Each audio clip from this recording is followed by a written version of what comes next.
Muito bem, amigos do Arena Esportiva, estamos retornando com o tema O Legado Olímpico nas Escolas. Ele aconteceu ou não? E por isso nós temos as presenças dos deputados Valdec Carneiro e também Flávio Serafini. Bernardinho, ex-treinador da Seleção Brasileira de Vôlei, em recente entrevista, se mostrou preocupado com a questão social do esporte. Ele cobrou a continuação do chamado legado olímpico e criticou a escassez de incentivo esportivo na rede pública de ensino, deputado Valdec. Falávamos sobre isso. Acho que não há que se falar de escassez, né, do legado, a continuidade do legado, melhor dizendo, porque esse legado ainda não se materializou. Né? Na verdade, o que eu quero ressaltar aqui é que também há um outro problema nesse mesmo ambiente do chamado ciclo olímpico, que afeta os professores de educação física. Muito. Né? Por exemplo, nós acabamos de ter no Brasil uma lei sancionada pelo presidente da República, votada no Congresso Nacional, que reforma o ensino médio brasileiro, né? Uma etapa importante da formação da juventude. E nesta reformulação, áreas como a educação física perdem significativo espaço na formação dos alunos, né? Na sua presença no currículo escolar. Ora, isto é absolutamente incompatível. Cadê o Brasil Olímpico? Cadê o Brasil Olímpico, né? Que não valoriza o profissional de educação física, que não valoriza a educação física como área de formação. Sim. Outro aspecto que é importante, aqui na Assembleia, vivemos recentemente uma experiência, um projeto de lei, até de nossa autoria, foi vetado pelo governador porque pretendia tratar de maneira diferenciada os profissionais da educação física nos eventos esportivos, porque para nós, os eventos esportivos são momentos de entretenimento, Quando o senhor de fala lazer. eventos, não é só futebol. Não, eventos todos. esportivos em geral. Vôlei, exatamente. natação, Porque para nós, basquete. que não somos da área específica da educação física, quando vamos a um evento como esse, nós vamos para nos divertir, Claro. como uma atividade de entretenimento. Para o profissional da educação física, não. Aquilo para ele é um espaço também de formação continuada, de aprimoramento da sua técnica, enfim. Então, a ideia era tratá-lo de maneira diferenciada no acesso a esses eventos. Né? O governo do Estado não entendeu assim, vetou o projeto. Ao mesmo tempo, a gente perdeu a oportunidade, né, por isso não temos legado, de enfrentar uma dura questão na gestão do desporto brasileiro, que é o autoritarismo, a corrupção e a falta de transparência nas federações esportivas. Em muitas delas. E isso continua, deputado. Isso continua. Em algumas delas nós temos verdadeiros coronéis que as comandam por décadas e décadas, sem nenhuma transparência, sem nenhum controle social. Então, eu acho que o Brasil perdeu uma oportunidade muito grande de ter um legado completo, seja em relação à popularização da prática esportiva como fator de saúde e socialização da sua população, seja em relação ao desporto escolar, não é? E o Flávio tem razão, tem muitas experiências de países, em vários momentos históricos, em vários continentes, que conseguiram avançar até na questão do desporto de alto rendimento, investindo no esporte escolar. Né? A gente tem experiências bem-sucedidas em vários países da Europa, na América Latina, né? Que investiram pesadamente no ensino superior associado ao esporte, na educação básica associada ao esporte. Nós perdemos essa oportunidade. Se querem instalações, nós as temos. Né?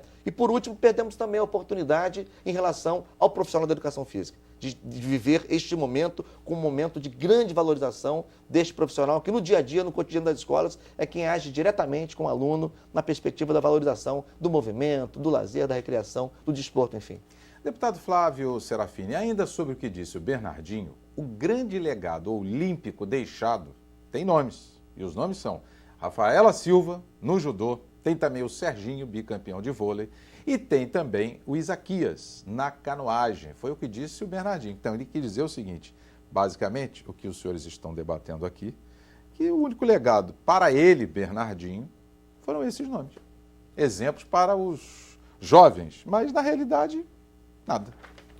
Exatamente. A gente ter atletas que nos inspiram, né? O caso da Rafaela talvez seja o mais simbólico, porque é uma atleta de origem muito humilde. Vem da Cidade de Deus, né? Vem da Cidade de Deus, um local marcado por uma série de carências, com uma presença de uma dinâmica de muita violência. Por mais que nos inspirem, a gente não pode achar que a exceção vai virar regra só por inspiração. Né?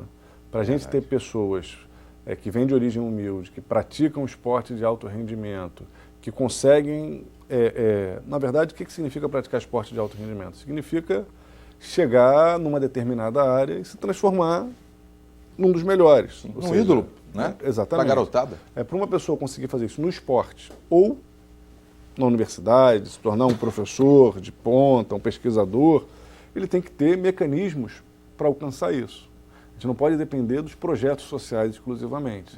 E acho que a grande questão, quando você aponta, o legado são esses atletas que nos inspiram, ninguém consegue ir longe só com inspiração. A gente precisa também de transpiração e de condições. Incentivo, né? Condições para chegar longe. Claro. Essas condições são dadas com incentivos. Eu cito 2 países bem diferentes, como países que têm essa experiência da educação e da prática esportiva associados, que são sucessos.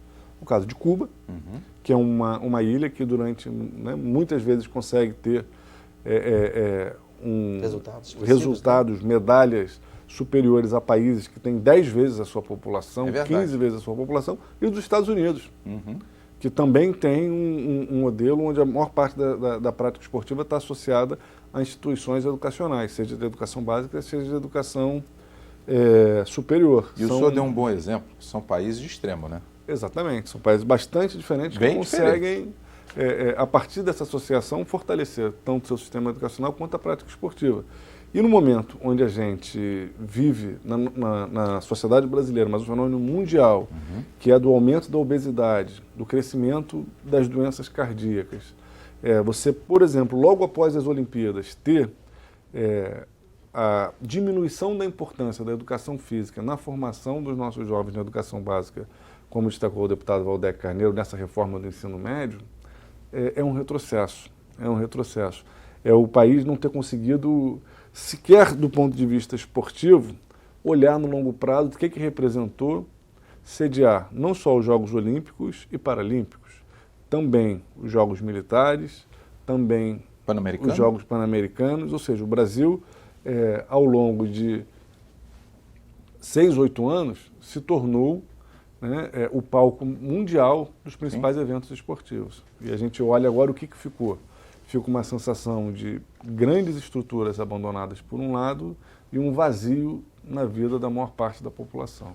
Deputado Valdec, eu me lembro quando o senador Cristóvão Buarque foi candidato a presidente da República, à presidência, e também o deputado Flávio Serafim, também, claro que se recorda, e ele disse o seguinte: estão querendo menosprezar a minha candidatura. Por quê? Eu só falo de educação. Aí ele respondeu, eu me lembro como se fosse hoje num debate. Ele foi com aquela calma dele, de professor, como os amigos também são. Ele disse assim, olha, com a educação nós temos uma economia forte, um país desenvolvido, a questão social resolvida, a saúde resolvida. E a gente não vê isso no nosso país. A economia não está forte, a saúde não está resolvida, a saúde está doente. Olha a quantidade de doenças, até malária estamos voltando a ter, numa cidade, recentemente Petrópolis, 5 casos de malária. Os estados vizinhos com febre amarela e nós também no estado do Rio de Janeiro, também com febre amarela. Então, a educação é o centro de tudo, é o começo para o desenvolvimento de um país. O senhor concorda também? Não, eu concordo absolutamente.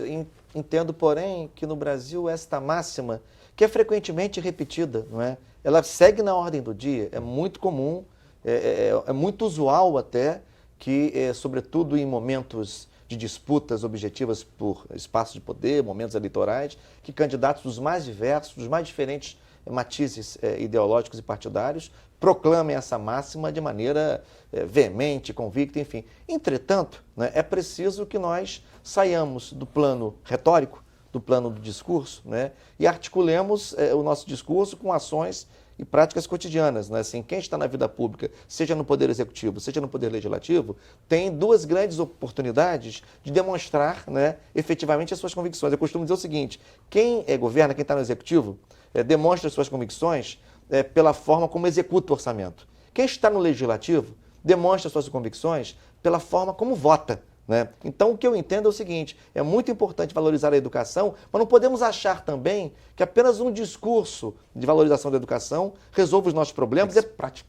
Praticar isso e articular o investimento em educação com outros investimentos conexos. Porque a escola sozinha também não resolve uma série de problemas sociais que o Brasil ainda enfrenta. Então, é preciso articular os investimentos em educação com investimentos em outras coisas. Investimentos em prevenção à saúde, investimentos em promoção da cidadania, alargamento de direitos, empregos, né, em geração de trabalho e renda, porque tudo isso forma um nexo, né, que vai permitir que a educação cumpra um papel. Ela sozinha não cumpre nenhum papel, muito menos sendo apenas discursada. Eu, pessoalmente, prefiro o Cristóvão Buarque, ex-reitor da UNB, do que senador da República. Tá certo. Deputado Flávio Serafini, por que não se faz do esporte um programa de governo ligado à educação? Olha, eu acho que a gente no Brasil tem uma dificuldade de colocar como prioridade dos investimentos públicos aquelas questões que afetam diretamente a vida das pessoas. Garantir a educação pública de qualidade, garantir saúde pública de qualidade, garantir habitação digna. A gente sempre está percorrendo uma máxima de que o Estado tem que redirecionar seus investimentos para garantir que tal setor da economia se desenvolva, para garantir que tal gargalo seja superado e, na prática, os direitos da população têm sido constantemente adiados, né? A gente frequenta países com realidades econômicas parecidas com os nossos, mas com históricos de desigualdade muito menores.